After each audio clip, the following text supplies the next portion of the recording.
మీ ఇంట్లో మొదటి కోటీశ్వరుడు మీరే అవ్వాలనుకుంటున్నారా? ఈ ఫైనాన్షియల్ వెబినార్ లో ఇప్పుడే జాయిన్ అవ్వండి. నమస్తే, వెల్కమ్ టు సుమన్ టీవీ. ప్రస్తుతం మనతో పాటు ఉన్నారు ఫర్టిలిటీ స్పెషలిస్ట్ రేణుక మేడం. నమస్తే మ్యామ్. నమస్తే అండి. మ్యామ్, ఇప్పుడు పీసీఓడి పీసీఓఎస్ అంటారు కదా, అంటే అసలు పీసీఓడి అంటే ఏంటి, పీసీఓఎస్ అంటే ఏంటి? చాలా మంది ఇర్రెగ్యులర్గా పీరియడ్స్ ఇంకా రావట్లేదు అన్నప్పుడు వాళ్ళు డిసైడ్ చేసేసుకుంటారు, నాకు పీసీఓడి వచ్చేసింది అనేసి. కన్సల్ట్ చెయ్యరు ఇంకా డాక్టర్ని, అట్లనే వదిలేస్తారు. దానివల్ల వచ్చే ప్రాబ్లమ్స్ ఏమన్నా ఉంటాయా? పీసీఓడి అన్నా, పీసీఓఎస్ అన్నా, పీసీఓ అన్నా అన్నీ ఒకటే ప్రాబ్లం. సో పీసీఓడి అనేది ఒక రకమైన హార్మోనల్ ప్రాబ్లం. అదొక్కటే కాదు, హార్మోనల్ ప్రాబ్లమ్స్ చాలా ఉంటాయి, అందులో పీసీఓడి అనేది ఒకటి. సో అలాగే ఇర్రెగ్యులర్ పీరియడ్స్ రావడానికి కూడా చాలా కారణాలు ఉంటాయి, అందులో పీసీఓడి అనేది ఒక రీజన్. సో పీసీఓడిలో మనకి ఈ పర్సన్కి ఆర్ ఈ అమ్మాయికి పీసీఓడి ఉంది అని చెప్పాలి అని అంటే 3 ఆస్పెక్ట్స్ చూస్తాము. అందులో 2 ఫీచర్స్ ఉంటే వాళ్ళకి పీసీఓడి ఉంది అని అప్పుడు కన్ఫర్మ్ చేస్తాం. ఆ 3లో ఫస్ట్ థింగ్ ఇర్రెగ్యులర్ పీరియడ్స్ సరిగ్గా రాకపోవడం అనేది. ఎందుకు జరుగుతుంది అది అంటే ఎగ్ ఫార్మేషన్ రిలీజెస్ కరెక్ట్గా అవ్వదు కాబట్టి వాళ్ళకి పీరియడ్స్ సరిగ్గా రావు, అదొకటి. స్కానింగ్లో ఓవరీస్లో సిస్ట్ లాగా కనపడతాయి, అదొకటి. తర్వాత మేల్ హార్మోన్స్ ఎక్కువగా ఉండటం వలన వాళ్ళకి facial hair, unwanted hair loss, ఈ ఏరియాస్లో అది హెయిర్ లాస్ ఉండటము, మేల్ ప్యాటర్న్ హెయిర్ లాస్ అంటాము. తర్వాత సివియర్ యాక్ని, ఈ మేల్ హార్మోన్స్ ఎక్సెస్ ఉండటం వల్ల ఈ ఫీచర్స్ ఉండటము, లేదా బ్లడ్ టెస్ట్లు చేసినప్పుడు మేల్ హార్మోన్స్ ఎక్కువగా ఉండటము. ఈ 3లో ఏ 2 ఉన్నా ఆర్ 3 ఉన్నా వాళ్ళకి పీసీఓడి ఉన్నట్టు. ఇర్రెగ్యులర్ పీరియడ్స్ ఒక్కటే ఉంటే పీసీఓడి కాదు, ఓకే, ఇంకేదన్నా రీజన్ ఉండొచ్చు. అలాగే స్కానింగ్లో మాత్రమే సిస్ట్లు ఏవో కనిపిస్తున్నాయి అన్నంత మాత్రాన పీసీఓడి కాదు. అలాగే ఒట్టి యాక్ని ఉంది, కొంచెం ఫేషియల్ హెయిర్ ఉంది, ఇంకా మిగతా 2 ఫీచర్స్ లేవు అన్న పీసీఓడి కాదు. ఓకే, ఈ 3 ఫీచర్స్లో 2 ఉంటేనే అది పీసీఓడి. సో చాలామంది ముందు ఇదివరకు ఒక 5-6 ఇయర్స్ బ్యాక్ పీసీఓడి అనేది బాగా ఎక్సెస్గా ఉండేది. సో దానివల్ల అందరికీ ఒక అపోహలోకి వెళ్ళిపోయారు. సో ఇర్రెగ్యులర్ పీరియడ్స్ అంటే పీసీఓ అంటే ఇర్రెగ్యులర్ పీరియడ్స్. సో దాంతో చాలామంది ఇర్రెగ్యులర్ పీరియడ్స్ ఉన్న డాక్టర్స్ని అప్రోచ్ కాకపోవడం, ప్రాపర్గా ట్రీట్మెంట్ చేయించుకోకపోవడం, దానివల్ల అసలు హార్మోనల్ ప్రాబ్లం ఏదైతే ఉందో అది కరెక్ట్ కాక దానివల్ల కాంప్లికేషన్స్ రావడం, ఇది ఫేస్ చేస్తున్నారు. సో వీటన్నిటిలో ఇంకా రీజన్స్ మాట్లాడుకుంటే ఇంకేం రీజన్స్ ఉండొచ్చు అనేది అనుకుంటే, ఫస్ట్ కామన్ పీసీఓడి కంటే థైరాయిడ్. సో థైరాయిడ్ అబ్నార్మాలిటీస్ ఉన్నా, ఎక్కువ ఉన్నా తక్కువ ఉన్నా ఇర్రెగ్యులర్ పీరియడ్స్ ఉంటాయి.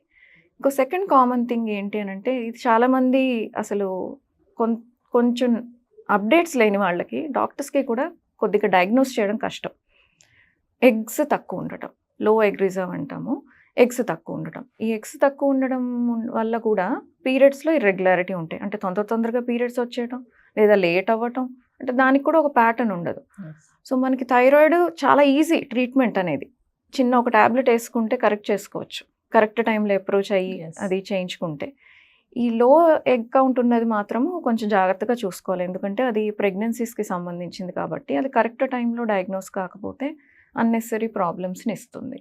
సో అందుకని ఈ ఇర్రెగ్యులర్ పీరియడ్స్ ఉంది అని అన్నప్పుడు ఒక 2-3 మంత్స్ చూసి మీరు చేయాల్సిన చేంజెస్ ఏవైతే ఉన్నాయో మీ లైఫ్ స్టైల్లో చేసుకొని, అప్పటికి కూడా అవి సెట్ అవ్వట్లేదు అని అంటే డాక్టర్ని అప్రోచ్ అవ్వడం చాలా ఇంపార్టెంట్. లేకపోతే ప్రాబ్లం ఎక్కువైపోతూ ఉంటుంది లోపల, దానివల్ల వచ్చే కాంప్లికేషన్స్ అవి సాల్వ్ చేయడం అప్పుడు కష్టం అవుతుంది. అంటే పీసీఓడికి సర్టెన్ ఏజ్ ఉంటుందా మేడం?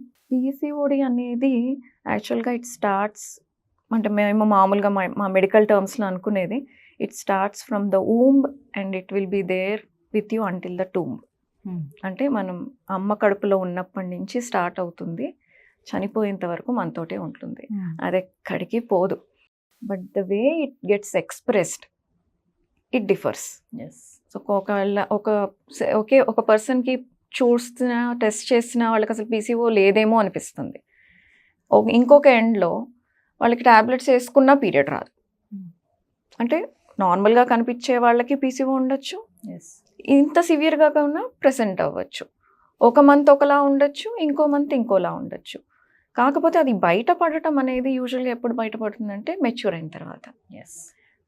అండ్ మెనోపాజ్ తర్వాత కూడా పీసీఓ ఉంటుంది. సో పీరియడ్స్ ఆగిపోయిన తర్వాత పీసీఓ లేదు కాదు. ఎందుకంటే పీసీఓ అనేది యాక్చువల్గా ఓవరీలో వచ్చిన ప్రాబ్లం కాదు, మెటబాలిజం ప్రాబ్లం అది. పాపం ఓవరీస్ అనేవి విక్టిమ్స్. మన మెటబాలిజం అంటే మన ఇన్సులిన్ పనిచేసే తీరులో ప్రాబ్లం ఉండటం వల్ల ఓవరీస్ మీద ప్రొజెక్ట్ అవుతుంది అది. సో ఓవరీస్లో సిస్టులు ఫామ్ అవుతాయి. అది పీసీఓ అంటే ఏంటి అది తెలియకముందు ఇదివరకు రోజుల్లో ఒక 40 years బ్యాక్ అది వాళ్ళ సిస్టులు అవి చూసేసి ఇంకా దానికి ఆ పేరు పెట్టారనమాట పీసీఓఎస్ అని. అది యాక్చువల్గా మిస్నామర్, కరెక్ట్ నేమ్ కాదు, అది అలా కంటిన్యూ అయిపోతుంది. సో యాక్చువల్గా పీసీఓ అనేది ఓవరీస్ది కాదు. సో మెటబాలిజం అనేది మనం బతికినన్ని రోజులు మన బాడీలో మెటబాలిజం జరుగుతూనే ఉంటుంది. సో ఈ ఏజ్కి స్టార్ట్ అవుతుంది, ఈ ఏజ్కి ఎండ్ అవుతుంది అని లేదు, అది మనతో ఎప్పటికీ ఉంటుంది.